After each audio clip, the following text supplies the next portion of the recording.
talking about commissions and dealing with commissions and all of that. So I'd like to first introduce Grace Folias. Okay. Grace is the team lead and owner of Modern Approach Realtors. She has a team in New York and in Florida, West Palm area. And then this is Giles. Y'all know him. He's local with us.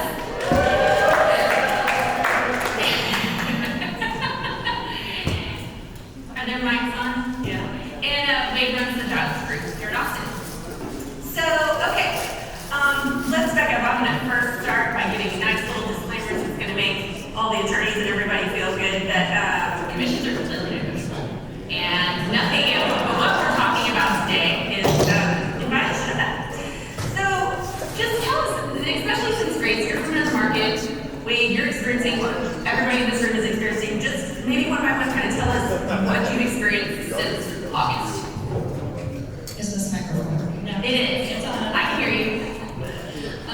So I do a lot of real estate in New York, in the tri-state area, and then in Florida as well. So we're seeing a little bit of differences.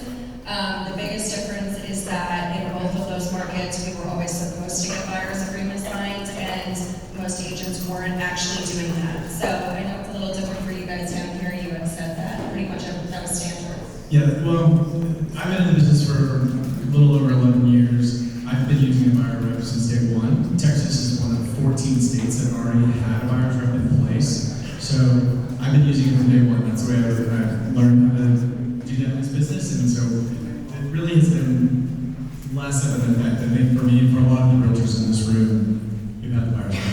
Yeah, so in our markets, it was suggested to use that. Nobody was really using it. So I think that's been the biggest difference and challenge is that now we need to get that signed to unlock any doors and to show them any properties. And a lot of agents are so terrified of having that conversation with their buyers because they're afraid of locking them into a contract and they feel like they're pressuring them.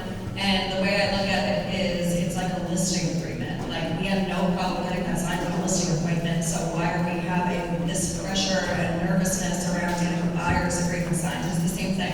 You're locking yourself into a term, a price, your commission, and if you're just working exclusively with them for a period of time. So in my opinion, it's the same, but different.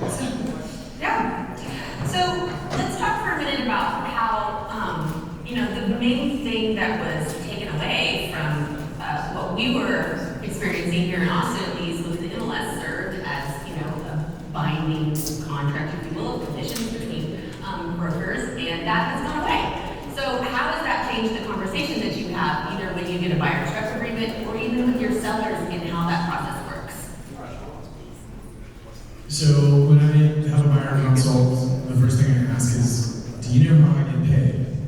And typically the answer is no. And I say, okay, well, let me show you how this works. When you sign this paperwork, you technically owe me X percent. That is what my brokerage is requiring. That's what I'm requiring. That's what this is my fee. Should a seller at a property that you're interested not be willing to offer this amount of buyer's compensation, do you want me to put this listing in front of you? And the answer is always no. And so when they come to me with a listing that they're like, hey, what about this one? I saw that one, thought it was a great fit, we reached out. They're offering no commission, no fee or whatnot. How do you want to proceed? And that's usually where the conversation ends.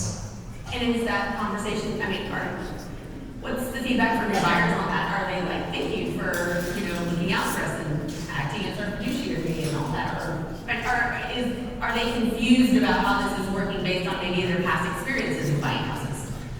Absolutely. Some of my past clients are still trying to figure all this out. I've got some great links that I'll email over to kind of better educate them and that they can go back and rewatch videos and whatnot to gain more insight on the changes. But they do appreciate the fact that I'm considering their money as well.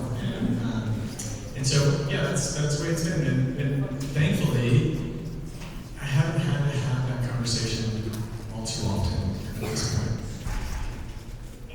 Do you want to kind of? Yeah, no, I think that's such an interesting tactic, because I kind of do the complete opposite. I don't even ask what the commission is, I just show the property, and if they like it, everything's negotiable. So even if, Also true. even if there's a seller that, you know, my friend of mine actually has a listing right now, and she said, you know, the seller doesn't want to pay a commission, but obviously if you have a strong offer, presents it, and, you know, we'll talk about it and negotiate it. And she prepared him beforehand and was like, you know, even though you don't have to legally pay a commission, we may receive offers that have a commission on it. And so it's, you take it or leave it. Either you take it, you see what your bottom line is, what your net is, and if it makes sense, you accept it. And if not, you know, we wait for another offer and you take it from there. But 99% of the time, it's going to be rounded up into that offer that you're going to receive on this property. Absolutely, and I think you hit the nail on the head. I mean, people can say whatever they want at the end of the day. It's up to the seller to decide what's on the paperwork and what they want to do. And if they've been sitting on the market for 6 months, I mean, who knows? Lots of things can change, especially in this market. So, and y'all both talked a little bit about the conversations with your buyers. What's it like in talking with your sellers, and how have you had to kind of shift how you're talking through your listing appointment and that part of your agreement with them? Go ahead. So the difference in the conversation compared to the pre-NAR settlement is pretty similar. I can tell them, you know, it's recommended that you be prepared to at least offer something. We don't have to set that in stone right now, because legally, that's the whole point of the lawsuit, is that we shouldn't be determining a buyer's agency commission anyway. We're not supposed to be paying them. So, thank you.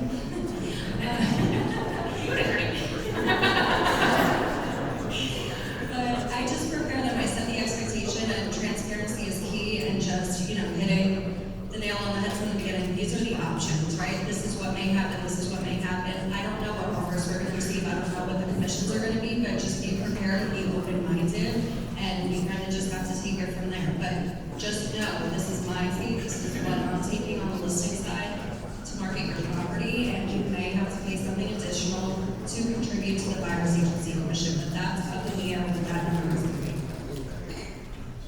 Exactly. I think that when oftentimes sellers right now are saying, well, you know, their immediate reaction is, well, I don't want to pay, or I only want to pay a fraction of what I would have maybe paid in the past. Especially in a buyer's market. Correct. And in a buyer's market, exactly. But right now,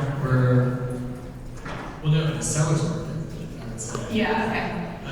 But right now, with so many buyers and so much inventory on the market, I'm like, you know, how do you want to present your property when you have a lot of competition? Right. Leave it up to them. Yeah. So let's talk about this for a minute. I mean, hindsight's 20/20, but you know, and I guess nobody had a crystal ball. But how do we feel?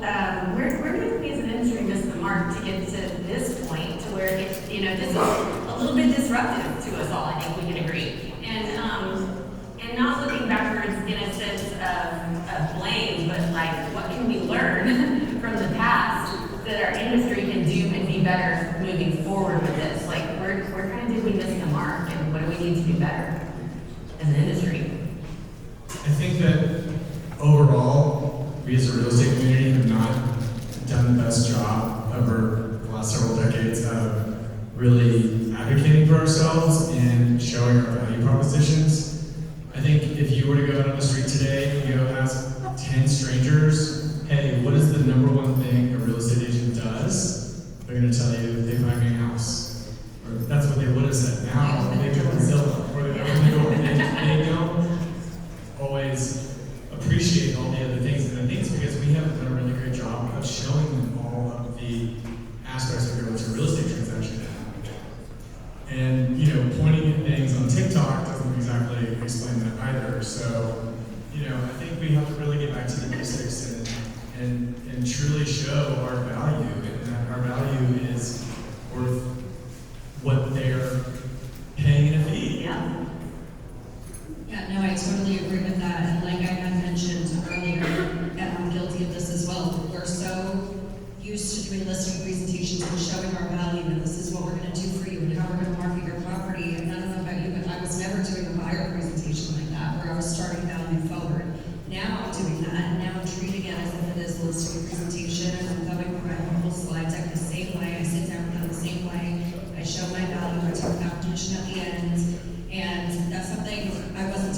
buyers, I was just meeting them at the house, we built a relationship, we submitted an offer, and that was it. So now I don't want to say taking it a little more seriously, but doing more like formality with these buyers and treating them the same way I was treating my sellers. And I would echo that as well. Definitely taking a much more intentional buyer presentation than I was just a couple years ago last year. How is the conversation going between agents? Since that's the only way we find these things out now is, text message, a call, some other type of scripted communication, like something being going into the yard. How is that going for you guys? How are you, do you feel like, as in general, things are pretty cooperative? Have you been surprised by anything as far as like the agent-to-agent communication? Because it has taken a lot more communication from you guys to get these things done, right?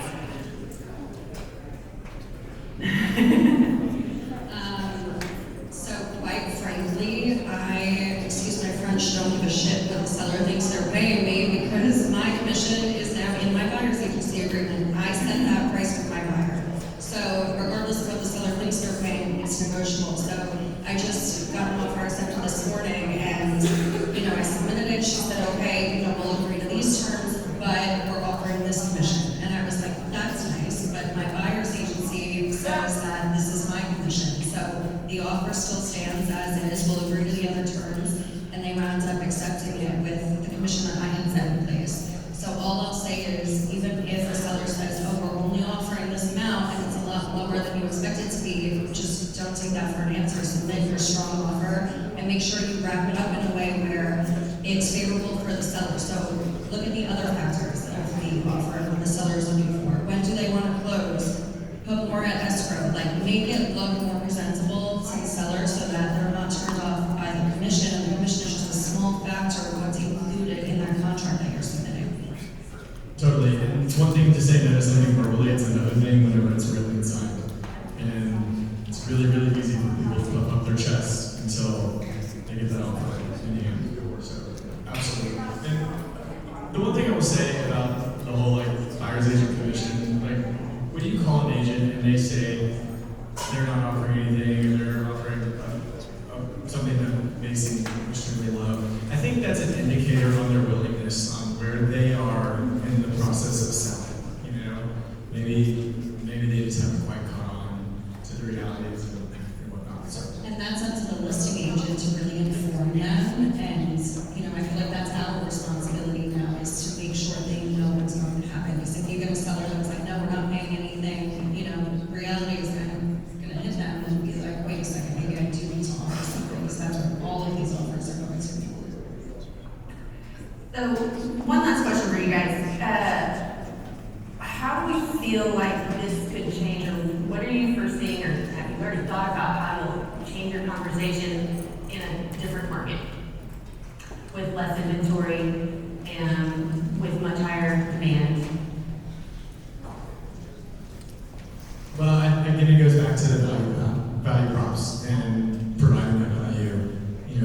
Having access to, in the state of Texas, we're a non-disclosure state, and here in Austin, a lot of properties, especially in the luxury space, trade privately. And that is, but the 10 plus years of our knowledge, just like when a plumber comes to your house and fixes your toilet in 3 minutes and charges you $150, it's not for the 50-cent, screw that he needed. It's like the years of experience and knowing how to put it back together that you're really paying for. And so, it's the contacts with, when they go to remodel, it's the, having those trades available. There's so many things that we do. And again, providing value long after they're closing. Guys, 90% of agents don't charge their clients after they close. 90%. So, keeping that open line of communication, you are not only going to continue to provide value to them, but they're going to continue to feel that, and they're going to refer you to their network as well. That was a great answer. Okay, well, I'm going to wrap this one up. I'm going to bring Steve from the sport team up onto the stage, and he's going to talk